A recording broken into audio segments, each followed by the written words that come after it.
Hello everyone. Sumit sir classes में आपका स्वागत है। वेल सिंस इस चैनल पे मेरा ये पहला वीडियो है, या मैं कहूँ पहली बार मैं इस चैनल पे आपके सामने आ रहा हूँ, तो कुछ चीज़ें डिस्कस कर लेते हैं। देखिए, मैं एक कोर्स लेके आ रहा हूँ, आप लोगों ने थंबनेल में देख लिया होगा। हम इस पूरे वीडियो सीरीज़ में बात करने वाले हैं सॉलिड स्टेट के क्रैश कोर्स के बारे में। ना देखो, सॉलिड स्टेट एक यूनिट है, एक चैप्टर है, जो कि एक यूनिट है स्टेट्स ऑफ मैटर। आप अगर जेई और नीट की तैयारी कर रहे होगे तो आपको एक यूनिट होता है, हमारे जेई और नीट का अगर आप सिलेबस देखो तो वी हैव गॉट यूनिट्स, तो उसमें एक यूनिट होता है स्टेट्स ऑफ मैटर। ना उस यूनिट में 3 टॉपिक होते हैं। सबसे पहले आता है सॉलिड स्टेट, दूसरा आता है लिक्विड स्टेट, तीसरा आता है गैसियस स्टेट। कि सॉलिड स्टेट एक ऐसा टॉपिक है जिसमें बहुत ज़्यादा इमेजिनेशन इन्वॉल्व है। मतलब मैं यूँ कह सकता हूँ कि यहाँ पे आप बहुत सारी चीज़ें 3D में करते हो। यूजुअली मैंने ये ऑब्जर्व किया कि स्टूडेंट्स को सॉलिड स्टेट इसलिए टफ जाता है क्योंकि वो विजुअलाइज या इमेजिन नहीं कर पाते हैं, ठीक है, या कर पाते हैं या टीचर्स करवा नहीं पाते हैं। इस टॉपिक को बोर्ड पे पढ़ाना, यानी 2D में इसको वाइट बोर्ड पे यहाँ पढ़ाना बहुत टफ है। ट्रस्ट में बहुत टफ है, क्योंकि इसके जो डायग्राम्स हैं, जो 3D में हमें व्यू करना है इसको, वो आप वाइट बोर्ड पे नहीं करा सकते। शायद यही एक रीज़न होगा कि ये टॉपिक का जो मैं क्रैश कोर्स लेने वाला हूँ वो मैं वाइट बोर्ड पे नहीं लूँगा। इसको मैं PPT पे, आप कह सकते हो कि जो पेन एंड पैड होता है उस पर मैं लेने वाला हूँ, माइक्रोसॉफ्ट PPT यूज़ करके मैं लेने वाला हूँ। तो चलिए शुरू करते हैं अपने सॉलिड स्टेट का सफ़र।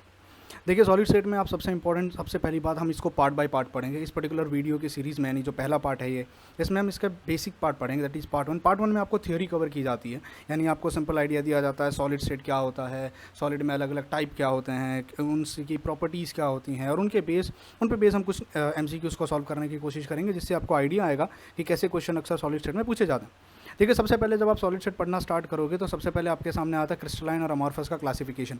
अब आपको क्रिस्टलाइन अमॉर्फस का क्लासिफिकेशन अगर डिटेल में चाहिए कि क्रिस्टलाइन की क्या क्या प्रॉपर्टीज़ होती हैं, अमॉर्फस की क्या क्या प्रॉपर्टीज़ होती हैं, तो आप हमारे डिटेल वीडियो के लिए इंतजार कीजिएगा, आपको डिटेल वीडियो हम प्रोवाइड करा देंगे।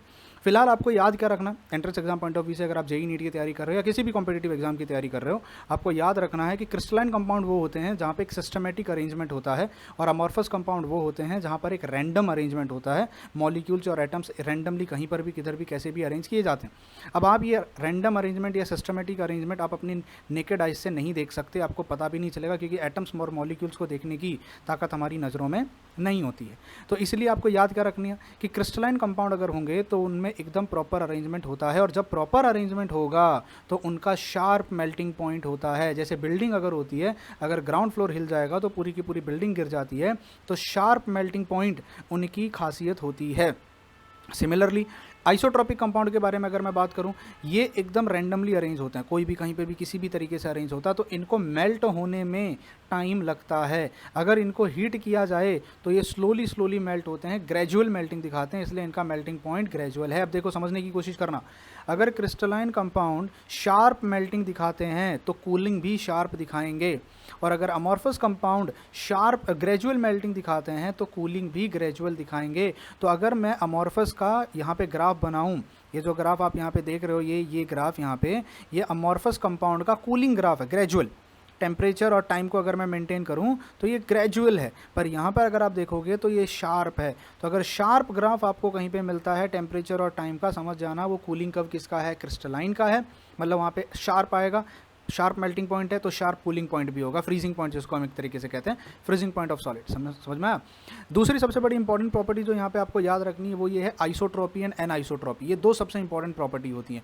एनआइसोट्रॉपी का मतलब होता है not same property. Crystalline compound अगर है तो सिंस उनका अरेंजमेंट ऐसा होता है कि वहाँ पे अलग अलग एक्सेस पे अलग अलग अरेंजमेंट मिलेगा। जैसे मान लो अगर मैंने AB एटम्स को अरेंज किया है, AB एटम्स को, BA एटम्स को layer by layer, pattern bye pattern मैंने अगर उनको अरेंज किया है, इस तरीके से अरेंज किया, तो आप देखो एक एक्सेस पे आपको अलग एटम मिलेंगे, इस एक्सेस पे आपको अलग एटम मिल रहे हैं, इस एक्सेस पे आपको अलग एटम मिलेंगे, इस एक्सेस पे आपको अलग एटम मिलेंगे। तो अलग अलग एक्सेस पे उस क्रिस्टल में, अब ये तो 2D में है, जब आप 3D में देखोगे तो अलग अलग एक्सेस पे अलग अलग एटम्स होते हैं, जिनकी वजह से अलग अलग डायरेक्शन में उनकी अलग अलग प्रॉपर्टीज़ होती हैं।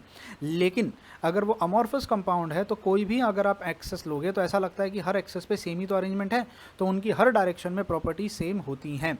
ये सबसे बड़ा, ये दो, अनाइसोट्रॉपी और gradual melting point, isotropy gradual melting point, anisotropy and sharp melting point, ये दो मेन क्लासिफिकेशन करने के क्राइटेरिया हैं जो क्रिस्टलाइन अमॉर्फस को डिस्टिंग्विश करते हैं। दूसरी चीज़ भाई, ये ऑर्डर में होता है, ये डिसऑर्डर में होता है, हम सबको पता है। लास्ट एंड फाइनल, इनमें आप जो ऑर्डर देखते हो, जिस तरीके से इनको अरेंज किया जाता है, या तो वो लॉन्ग रेंज ऑर्डर हो सकता है या तो वो शॉर्ट रेंज ऑर्डर हो सकता है, दोनों में से कोई भी हो सकता है। या तो लॉन्ग रेंज ऑर्डर होगा जो चलता जाएगा चलता है, या शॉर्ट रेंज ऑर्डर होगा जो हर थोड़ी देर के बाद बदल जाएगा। एक ऑर्डर आएगा, फिर थोड़ी देर के बाद बदल जाएगा, फिर बदल जाएगा, फिर बदल जाएगा, पर पैटर्न कंटिन्यू रहेगा, ऑर्डरली अरेंजमेंट होगा। यहाँ पर अगर गलती से कहीं तुमको 3 एटम लाइन में दिख गए, गलती से एक पैटर्न में दिख गए, तो गलती से ही होगा और वो बहुत शॉर्ट रेंज होगा, बहुत रेयरली कोई पैटर्न यहाँ पर आता है। ठीक है, this is the most important thing that you need to remember. अब सॉलिड्स हमारे पास कितने टाइप के हो सकते हैं? देखो, सॉलिड मॉलिक्यूलर सॉलिड हो सकते हैं, कोवेलेंट सॉलिड हो सकते हैं, वो आयोनिक सॉलिड हो सकते हैं, वो मेटेलिक सॉलिड हो सकते हैं। अब कोवेलेंट सॉलिड का मतलब, मॉलिक्यूलर सॉलिड का मतलब क्या होता है? एक मॉलिक्यूल जैसे आयोडीन हो, जैसे HCl हो, या जैसे वाटर हो, अगर ये मॉलिक्यूल्स अगर सॉलिड स्टेट में जाते हैं, जैसे कार्बन डाइऑक्साइड भी ले लेते हैं, तो वो मॉलिक्यूलर सॉलिड कहलाएंगे। Usually iodine, usually HCl, water और कार्बन डाइऑक्साइड, इनका स्टेट अलग हो सकता है, पर जब इनको सॉलिड स्टेट में ज़बरदस्ती लाया जाएगा तो ये सॉलिड फॉर्म में जब आएंगे तो इनको मॉलिक्यूलर सॉलिड कहा जाएगा। अब देखो, अब मेरा मॉलिक्यूल हो सकता है पोलार हो, जैसे HCl हो, या हो सकता है वो नॉन पोलार हो, जैसे आयोडीन हो, जैसे कार्बन डाइऑक्साइड हो, वो हो सकता है हाइड्रोजन बॉन्डेड हो, जैसे यहाँ पे वाटर मॉलिक्यूल हो। तो जब ये मॉलिक्यूल सॉलिड बनेंगे तो इनमें इनको सॉलिड बनाने के लिए जो फोर्स ऑफ अट्रैक्शन आएगी वो कौन सी होगी? पोलार मॉलिक्यूल अगर है, जैसे HCl है, तो वहाँ पे डाइपोल फोर्स आएगी, जिसको हम कहते हैं डाइपोल डाइपोल इंटरेक्शन, या आप इसको कह सकते हो पोलार बॉन्ड्स जो होते हैं, पोलार बॉन्ड्स, पोलार कंपाउंड जो होते हैं, उनमें डाइपोल डाइपोल इंटरेक्शन आती है।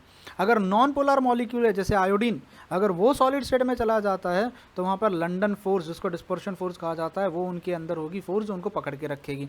ये सबसे इंपॉर्टेंट पॉइंट है। दूसरा, अगर वाटर मॉलिक्यूल सॉलिड बनाता है तो एक special type of dipole dipole interaction आता है जिसको कहा जाता है हाइड्रोजन बॉन्ड। ठीक है, वाटर के केस में आई होप हाइड्रोजन बॉन्ड के बारे में आपने डिटेल में पढ़ लिया होगा, स्टेट्स ऑफ मैटर के जब गैसियस स्टेट पढ़ते हो तब। अगर नहीं पढ़ा होगा तो हम इसको डिटेल में बाद में एक्सप्लेन कर देंगे।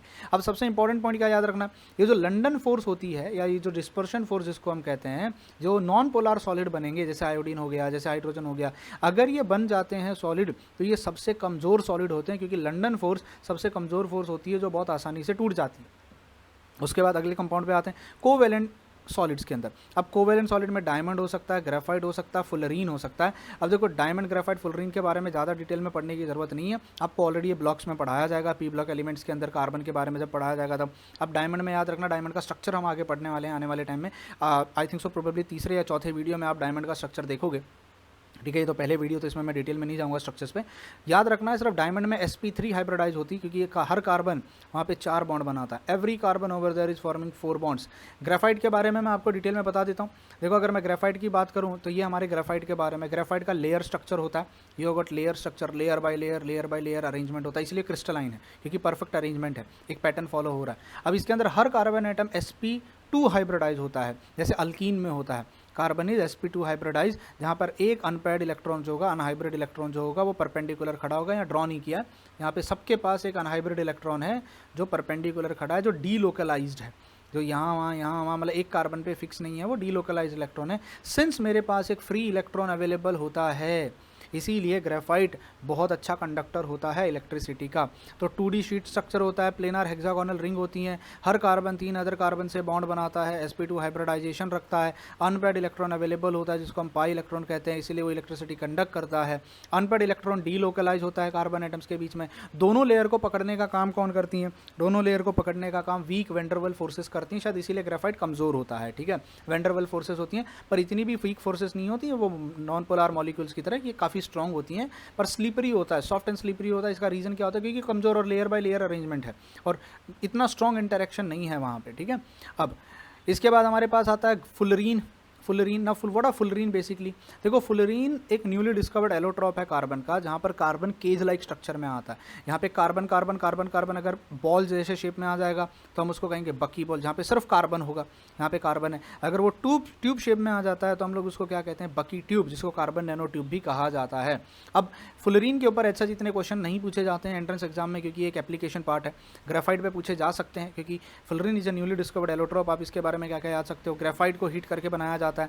केज लाइक मॉलिक्यूल्स होते हैं। C60 जिसको बकमिंस्टर फुलरीन कहा जाता है, ये जो आप मॉलिक्यूल देख रहे हो, ये C60 मॉलिक्यूल अगर होता है तो हम इसको बकी बॉल कहते हैं। यहाँ पे आपके पास पेंटागोनल रिंग आपको दिखाई दे रही होंगी कार्बन की, और हेक्सागोनल रिंग आपको दिखाई दे रही होंगी कार्बन की, पर every carbon is sp2 hybridised. यहाँ पे हर कार्बन sp2 हाइब्रिडाइज होता है, तो क्योंकि हर कार्बन ने 3 बॉन्ड बनाए हुए हैं, ठीक है। तो अगर ट्यूब शेप में आ जाएगा तो उसको हम क्या कहेंगे, कार्बन नैनो ट्यूब या बकी ट्यूब कहेंगे, ठीक है। अब C60 के बारे में आपको थोड़ी बहुत जानकारी रख लेनी चाहिए सिर्फ, कि 5 पेंटागोनल रिंग जो होती हैं वहाँ पे जो होती हैं वो 12 होती हैं, और जो हेक्सागोनल रिंग होती हैं वहाँ पे वो 20 होती हैं। तो 20 hexagonal ring and 12 pentagonal ring जो एक दूसरे में फ्यूज़ होकर ये एक बकी बॉल जैसा स्ट्रक्चर बनाती हैं। तो ये हो गया आपका कोवेलेंट के बारे में, ठीक है।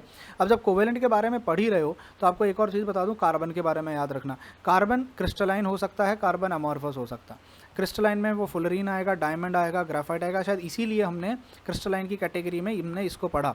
पर अगर मैं अमॉर्फस की बात करूँ तो वो चारकोल होगा, वो लैम्प ब्लैक होगा, वो वुड चारकोल हो सकता है, वो एनिमल चारकोल हो सकता है। लैम्प ब्लैक का मतलब जो दिया जलाने के बाद काला काला जमा होता है, हम उसको अमॉर्फस कंपाउंड में वो कार्बन का अमॉर्फस कंसिडर करते हैं उसको, ठीक है। तो अब इसके ऊपर भी क्वेश्चन नहीं आते हैं, आपको इतना टेंशन लेने की जरूरत नहीं, पर याद रखना। Last but not the least हम आएंगे आयोनिक सॉलिड पर, मेटालिक सॉलिड पे।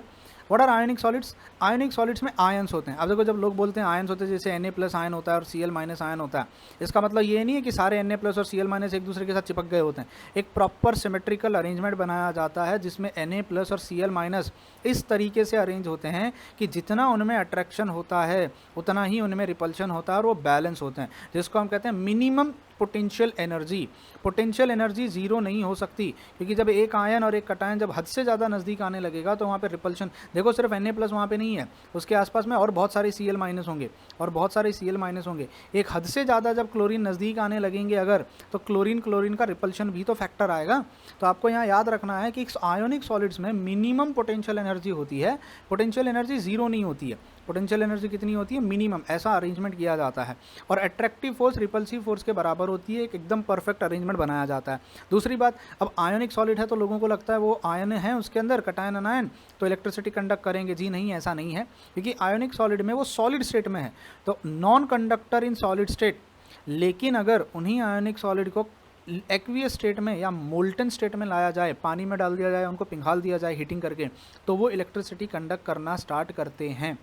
ये चीज़ आपको याद रखनी है, ठीक है।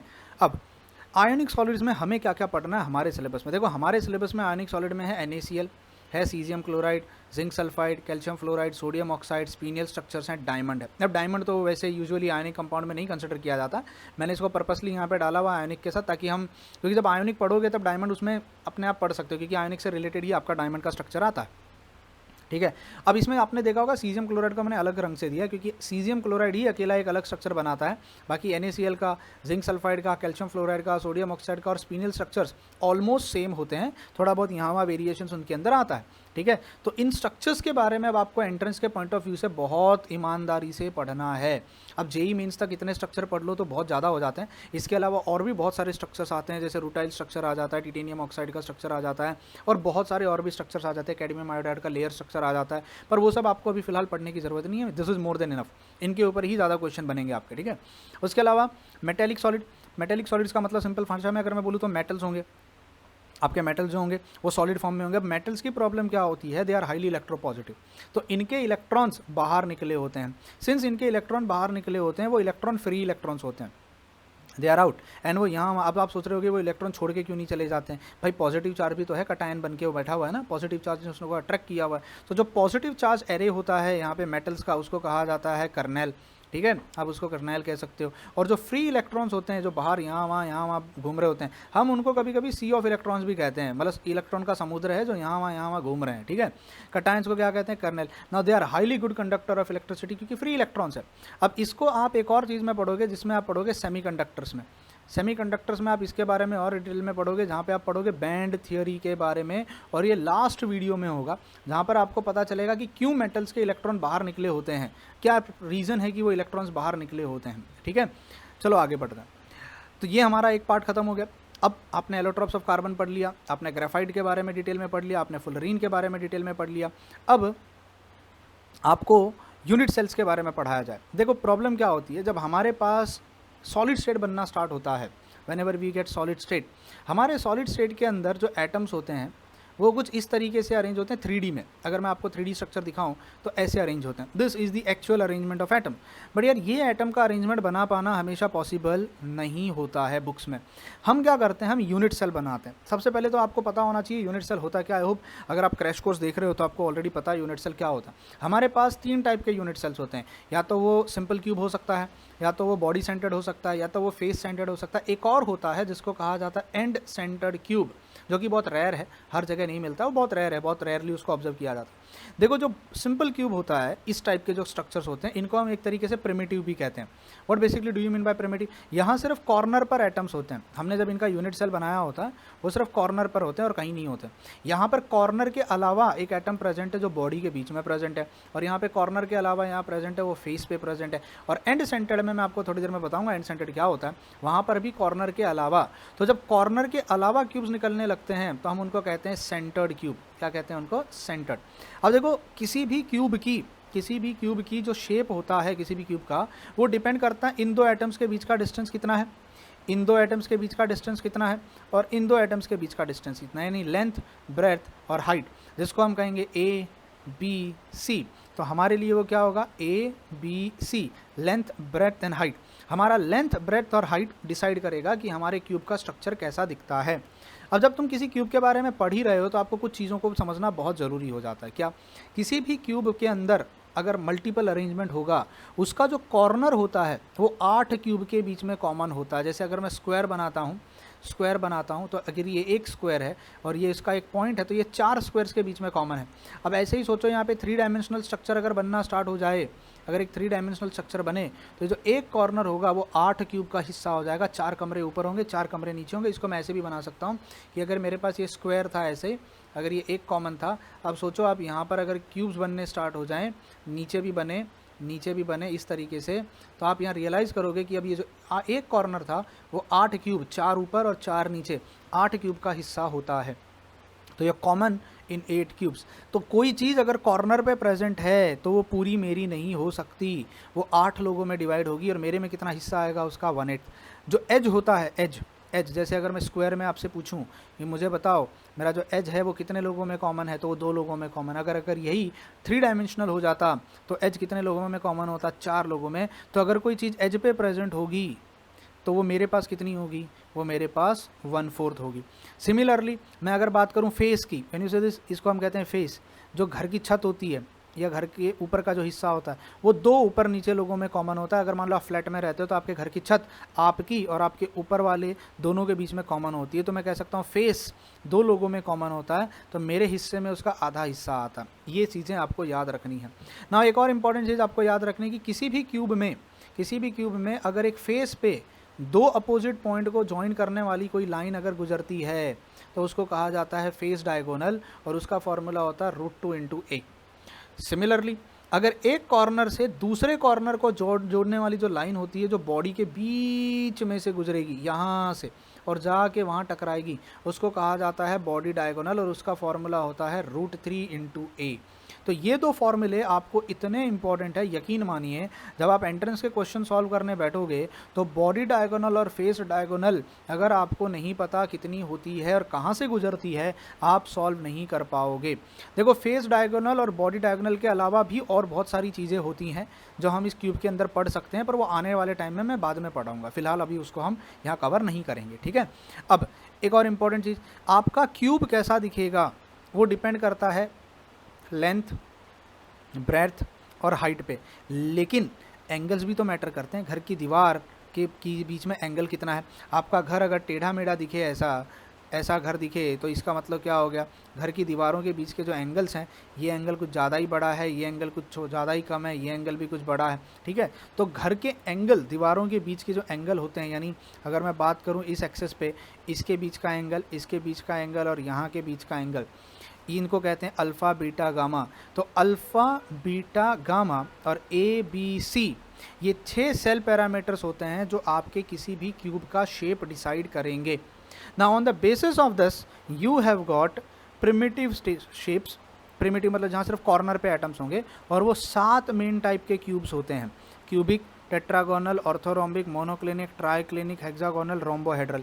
अब उनके अंदर वेरिएशन होता है, जैसे क्यूबिक बॉडी सेंटर्ड हो सकता है, क्यूबिक फेस सेंटर्ड हो सकता है, और वो खुद प्रिमिटिव हो सकता है। जैसे आपने थोड़ी देर पहले यहाँ देखा, ये क्यूबिक है। क्यूबिक का मतलब होता है कि उसका लेंथ, उसका ब्रेथ और उसका हाइट सेम होगा। लेंथ, ब्रेथ और हाइट सेम है, लेंथ, ब्रेथ और हाइट सेम है, लेकिन वो प्रिमिटिव हो सकता है, वो बॉडी सेंटर्ड क्यूब हो सकता है, वो फेस सेंटर्ड क्यूब हो सकता है। ठीक है, ये आपको याद रखना, हमको पता है ऑलरेडी, अगर आपने ऑलरेडी पढ़ा है, आप क्रैश कोर्स में हो तो आपको ये सब आना चाहिए। अब क्वेश्चन क्या है, मेन चीज़ यहाँ पे याद रखने वाली, कि 7 मेन टाइप के यूनिट सेल्स होते हैं और 14 पॉसिबल वेरिएशन होते हैं। अब किसमें कितने वेरिएशन होते हैं ये याद कैसे रखा जाए? देखो बड़ा सिंपल सा तरीका है, क्लास मंडे, ट्यूसडे और थर्सडे ही रहेगी। क्लास मंडे, ट्यूसडे और थर्सडे ही रहेगी। C for cubic, M for monoclinic, T for triclinic, O for orthorhombic, T for tetrahedral, H for hexagonal, R for rhombohedral. पहले T आया तो ट्राई, दूसरा T आया तो टेट्रागोनल। अब दूसरी बड़ी बात, क्यूबिक में 3 वेरिएशन, मोनोक्लिनिक में 2, ट्राइक्लिनिक में वो खुद ही अकेला होता है, body centred, face centred, and centred कुछ नहीं होता। देखो ये एंड सेंटर्ड है, एक ऊपर और एक नीचे, ऊपर का फेस नीचे के फेस में बस, बाकी के फेसेस में नहीं। मतलब फेस सेंटर्ड का 4 फेसेस को हटा दिया जाए और अपोजिट फेसेस पे रखा जाए। ऑर्थोरोम्बिक में चारों के चारों पॉसिबिलिटी हैं, प्रिमिटिव जो सिर्फ कॉर्नर पे होगा, body centred, face centred, and centred. Hexagonal में एक होता है, रोम्बोहेड्रल में एक होता है। अब याद कैसे रखा जाए? 3 2 1 4 2 1 1, 3 2 1 4 2 1 1। क्लास मंडे, ट्यूसडे और थर्सडे ही रहेगी। 3 2 1 4 2 1 1, क्लास मंडे, ट्यूसडे और थर्सडे ही रहेगी। 3 2 1 4 2 1 1, इसको याद कर लेना। ठीक है, ये इंपॉर्टेंट है। अब देखो आपको यहाँ से याद क्या रखना है, और इम्पॉर्टेंट चीज़, आप ना इनके पैरामीटर्स अगर याद रख सको, जैसे क्यूबिक का पैरामीटर क्या है, length is equal to breadth is equal to height, alpha is equal to beta is equal to gamma. जैसे आपको मैं एक और बताऊं, जैसे ट्राइक्लिनिक की मैं बात करूं, ट्राइक्लिनिक में length is not equal, alpha is not equal to beta is not equal to gamma, A is not equal to B is not equal to C. सारे एंगल अलग होते हैं, सारी लेंथ हाइट ब्रेथ अलग होती हैं। मतलब हाईली अनसिमेट्रिकल स्ट्रक्चर होता है ये, इतना अनसिमेट्रिकल होता है कि कुछ भी इक्वल नहीं होता। तो ऐसे ही आप अगर NCERT अगर आप रेफ़र करोगे तो आपको NCERT में इसका पूरा बाकायदा टेबल मिल जाएगा। मैं चाहता तो यहाँ टेबल दे सकता था, बट ठीक है, वी डोंट हैव टू, हमको इतना सोफिस्टिकेटेड नहीं हो ना, आप वो बुक से निकाल सकते हो, क्योंकि आप लोगों के पास बुक तो ज़रूर होगी पढ़ने के लिए, यूट्यूब पे तो पूरा डिपेंडेंट नहीं होगे, तो आप वहाँ से जाके इस चीज़ को पढ़ सकते हो। इनको बाय हार्ट करने की कोशिश कर लेना। अब उसके कोई ट्रिक तो मेरे पास फिलहाल नहीं है, अगर मुझे मिलेगा तो मैं बाद में आने वाले टाइम में आपको ट्रिक्स बता दूंगा कि उनके पैरामीटर्स को कैसे बाय हार्ट किया जा सकता है। ठीक है, आगे बढ़ते हैं। तो इस तरीके से ये कुछ मेन चीज़ें थी जो मुझे आपको बतानी थी। याद रखना 7 मेन वेरिएशन होते हैं और 14 उनके अलग अलग टोटल वेरिएशन होते हैं। मतलब क्यूबिक में कितने होते हैं सर? 3 होते हैं, प्रिमिटिव, BCC, फेस सेंटर्ड। ऑर्थोरोमिक में 4 होते हैं, प्रिमिटिव, देखो प्रिमिटिव सब में आएगा, प्रिमिटिव सब में, तो टोटल वेरिएशन वहाँ पर होते हैं 14। तो इनको कहा जाता है ब्रेवाइस लटाइसिस। तो अगर कोई तुमसे पूछे कितने ब्रेवाइस लटाइसिस होते हैं, सर 14 टोटल होते हैं, 7 मेन होते हैं, 7 मेन कैटेगरी होती हैं, और फिर उनमें सब कैटेगरी निकाल दी जाए तो उसमें टोटल मिला के 14 आती हैं। ठीक है, तो अब कुछ क्वेश्चंस को सॉल्व किया जाए। हमने इतना पढ़ लिया है तो कुछ क्वेश्चंस लेते हैं और इनसे रिलेटेड अब तक जो मैंने पार्ट 1 आपको पढ़ाया है इससे रिलेटेड कुछ क्वेश्चन सॉल्व करते हैं। क्वेश्चन नंबर 1, अब कुछ क्वेश्चंस मैं आप लोगों के लिए छोड़ूंगा, कुछ क्वेश्चंस मैं करके दूंगा आपको, ताकि आपको भी थोड़ा मज़ा आना चाहिए उस चीज़ में। Which one has the highest melting point? अब ये आप ढूंढोगे, आयोनिक, कोवेलेंट, मॉलिक्यूलर, मेटेलिक, कौन सा सबसे हाईएस्ट मेल्टिंग पॉइंट शो करता है? देखो ऐसे क्वेश्चन आते हैं। Nobody is going to ask you what is ionic crystal, what is covalent crystal, molecular के बारे में शॉर्ट नोट लिखो, मेटेलिक के बारे में एक क्वेश्चन 4 ऑप्शन, फटाफट आंसर निकालो। ये मैं आपके लिए छोड़ रहा हूँ, आप सर्च करोगे और मुझे कॉमेंट बॉक्स में कॉमेंट करके बताओगे कि आपका राइट आंसर क्या आता है। दूसरा, इन ग्रेफाइट इलेक्ट्रॉन्स आर, अभी थोड़ी देर पहले बताया था, ग्रेफाइट के अंदर इलेक्ट्रॉन्स क्या होते हैं? लोकलाइज होते हैं कि स्प्रेड होते हैं? स्प्रेड होते हैं। लोकलाइज मतलब एक जगह फिक्स, और डीलोकलाइज मतलब स्प्रेड होना। तो spread between the sheet present in anti bonding orbital, localise on every third carbon atom, localise on each carbon atom, spread out between the sheet. I think so spread out between the sheet answer आना चाहिए। ठीक है, अगला question, wax is an example of, wax किसका example है? Ionic का है, molecular का है, कोवेलेंट का है, मेटेलिक का है? आप मुझे इसका आंसर कमेंट बॉक्स में कमेंट करके बताओगे कि wax is an example of what. वो मेटेलिक तो हो नहीं सकता, वो आयोनिक तो वो हो नहीं सकता, वो या तो वो मॉलिक्यूलर आएगा या तो वो कोवेलेंट आएगा। आप मुझे एग्जांपल देके बताओगे कि वो क्या है। आगे, सूडो सॉलिडिज, देखो सूडो सॉलिड का मतलब होता है अमॉर्फस। अमॉर्फस को हम सूडो सॉलिड कहते हैं। अमॉर्फस के 2 नाम है, आप इसको याद रख लेना। अमॉर्फस के दो नाम हैं, एक तो उनको कहा जाता नकली सॉलिड, सूडो सॉलिड, ठीक है, एक उनको कहा PSE ये सूडो सॉलिड, एक उनको कहा जाता super cooled liquids, super cooled liquids, ये दो नाम से उनको पुकारा जाता है क्योंकि अमॉर्फस ऐसे अरेंज होते हैं जैसे ऐसा लग रहा होता है जैसे लिक्विड को ऑन द स्पॉट फ्रीज़ कर दिया है। तो जब liquid on the spot freeze हो जाता है एकदम सुपर कूल, तो जो जहाँ था वो वहीं पे रुक जाता है। पर अगर वहीं पे अगर मैं आराम से अरेंज करता हूँ उनको, एकदम टाइम देता, भाई जाओ अपनी अपनी जगह। जैसे एक एग्जांपल देता हूँ, मान लो आप कहीं पे आर्मी के लोग खड़े हैं और कहीं पे नॉर्मल सिविलियन खड़े हैं। आर्मी लोगों को अगर एक आवाज़ दी जाए सावधान, तो आर्मी के सारे लोग सीधे लाइन में आके खड़े हो जाएंगे क्योंकि उनको आदत सिखाया जाता है that always stand in a pattern. पर यहाँ पर अगर इनको सावधान कर दिया जाए तो जो जहाँ है वो वहीं पे रुक जाएगा, ऐसा लगेगा सुपर कूल। थानोस आया था और थानोस ने सबको आके स्टैच्यू कर दिया, तो जो जहाँ था वो वहीं के वहीं पे जाके स्टॉप हो जाएगा। तो दिस इज़ द डिफरेंस। इसीलिए इनको क्या कहा जाता है, देखने में भले ही वो सॉलिड हैं क्योंकि अपनी जगह पर रुके हुए हैं, पर ऐसा लग रहा है स्टैच्यू करके रोक दिया है, सुपर कूल कर दिया है उनको। समझ में आया? तो अगले क्वेश्चन पे चलते हैं। विच अमंग द फॉलोइंग, इसका आंसर आप मुझे बताने वाले हो। इसका आंसर क्या आएगा, इसका आंसर भी आप मुझे बताओगे। इसका आंसर मैंने आपको दे दिया। इसका आंसर मैंने दो आपके लिए 50-50 कर दिया। इसका आंसर मैं बता देता हूँ। सूडो सॉलिड, NaCl आयोनिक है तो क्रिस्टलाइन है, KCl NaCl आयोनिक है तो क्रिस्टलाइन है, KCl। तो आंसर बचता है सिर्फ glass. Glass is an amorphous compound, ये याद रखना। बहुत सारे बच्चों को लगता है ग्लास क्रिस्टलाइन होता है, पर नहीं, glass is an amorphous compound. ठीक है, अगला, which of the following still will show N isotropy. याद करो, एन आइसोट्रॉपी किसका प्रॉपर्टी था? Crystalline. Glass amorphous, would amorphous, paper amorphous. Barium chloride is an ionic compound, barium chloride और ionic है तो एनाइसोट्रॉपी दिखाएगा यानी क्रिस्टलाइन होगा। अगला question, an example of a covalent crystalline, NaF ionic है, एल्यूमिनियम मेटेलिक है, आर्गॉन तो नोबल गैस है, वो तो बनाएगा ही नहीं, तो हमारे पास बचता है सिलिकॉन। अब एक और बात याद रखना, कोवेलेंट कंपाउंड्स में हम नेटवर्क कंपाउंड भी कह सकते हैं।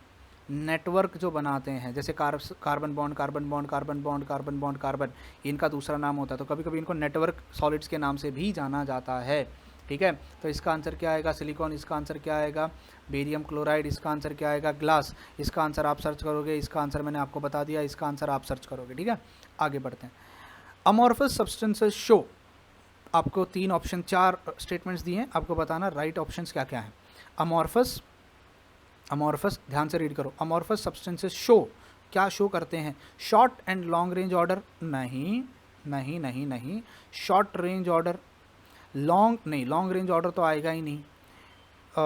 Have no sharp melting point, right, have no sharp.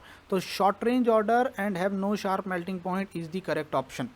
Short and long range order किसका प्रॉपर्टी था? क्रिस्टलाइन का। लॉन्ग रेंज ऑर्डर क्रिस्टलाइन का। हाँ, शॉर्ट रेंज ऑर्डर कभी कभी अमॉर्फस दिखा सकते हैं गलती से, अगर कोई यहाँ वहाँ होगा तो। ठीक है, और शार्प मेल्टिंग पॉइंट उनका नहीं होता, उनका ग्रेजुअल होता है। तो B and D are correct, B and D are correct, option D. समझ में आया? ओके, अगले क्वेश्चन पे चलते हैं। देखो, which of the following is a network solid. मैंने आपसे थोड़ी देर पहले ही कहा था नेटवर्क सॉलिड के बारे में पूछा जाएगा, इसका मतलब आपसे क्या पूछ रहे हैं? कोवेलेंट। SO2 आएगा नहीं, आयोडीन आएगा नहीं, वाटर आएगा नहीं, डायमंड, हम सबको पता है diamond is a network solid. ठीक है, अगला, solid carbon dioxide is an example of. अब कार्बन डाइऑक्साइड एक नॉन पोलार सॉलिड है, नॉन पोलार कंपाउंड है। अगर वो सॉलिड बनेगा तो आयोनिक तो होगा नहीं, मेटेलिक होगा नहीं, कोवेलेंट या मॉलिक्यूलर। कोवेलेंट बॉन्ड कहाँ बनाता है? वो कार्बन डाइ अलग अलग CO2 अलग अलग होगा ना, एक CO2 दूसरे CO2 के बीच में बॉन्ड थोड़ी ना बनता है, तो मॉलिक्यूलर। वो भी कौन सा मॉलिक्यूलर? Non polar. ठीक है, अगला question, which among the following will not show N isotropy. Will not show, आपके लिए छोड़ रहा हूँ, कमेंट करके बताना आंसर क्या आएगा। ठीक है, अगला question, most crystals show good cleavage because their atoms और आयंस और मॉलिक्यूल्स आर। भाई देखो, अगर क्रिस्टलाइन कंपाउंड है तो वो पैटर्न में अरेंज किया है इस तरीके से। अब अगर आप इसको काटोगे तो डोंट यू फील एकदम शार्प कट जाएगा, पर वहीं अगर मेरे पास अमॉर्फस कंपाउंड होता इस तरीके से और अगर मैं इसको काटता तो डू यू फील एकदम शार्प कट निकलेगा? नहीं। तो क्या रीज़न है? Weakly bonded together, strongly bonded together, spherical, symmetrical, arranged in planes. I think so, answer D correct है। तो यहाँ पर आपने थ्योरी देखा, आपने उसका एप्लीकेशन देखा और आपको समझ में आ गया होगा कि कैसे क्वेश्चंस आते हैं। आप अगर इनको बाय हार्ट करने की कोशिश करोगे, आप अगर इन कॉन्सेप्ट्स को बाय हार्ट करने की कोशिश करोगे, थ्योरी पढ़ने की कोशिश करोगे तो नहीं चलेगा। आपको कॉन्सेप्ट याद रहना चाहिए कि कहाँ आपने क्या पढ़ा और किस में क्या पॉइंट इंपॉर्टेंट था, और मैंने यहाँ पे सिर्फ इंपॉर्टेंट पॉइंट्स को ही रखा है। तो मिलते हैं अगले वीडियो में, और अगले वीडियो में जब हम आपको मिलेंगे तो आप कंटिन्यू करिएगा। मैं आपसे एक्सपेक्ट करता हूँ कि आप इस वीडियो को शेयर करोगे अपने फ्रेंड्स के साथ, जो जेई की तैयारी कर रहे हैं और जो नीट की तैयारी कर रहे हैं, आप उन फ्रेंड्स के साथ शेयर करोगे और हमें कमेंट बॉक्स में कमेंट करके बताओगे कि आपको और क्या एक्सपेक्टेड है हमसे, आप क्या हमसे एक्सपेक्ट करते हो, हम क्या आपके लिए कराएं, और ये पैटर्न आपको कैसा लग रहा है, थियोरी पढ़ के उसके एमसीक्यू सॉल्व करने का पैटर्न, ये आपको कितना हेल्प कर रहा है ये वीडियो। तो मिलते हैं अगले वीडियो में, जहाँ पे हम डिस्कस करने वाले हैं बहुत सारी इंपॉर्टेंट चीज़ों के बारे में। वहाँ हम आपको बताएंगे simple cube, body centred cube, arrangements के बारे में, फेस सेंटर्ड क्यूब के बारे में, हेक्सागोनल लेयर के बारे में, और बहुत सारी आगे आने वाले टाइम में हम पढ़ने वाले। Till then bye bye, take care and God bless you all.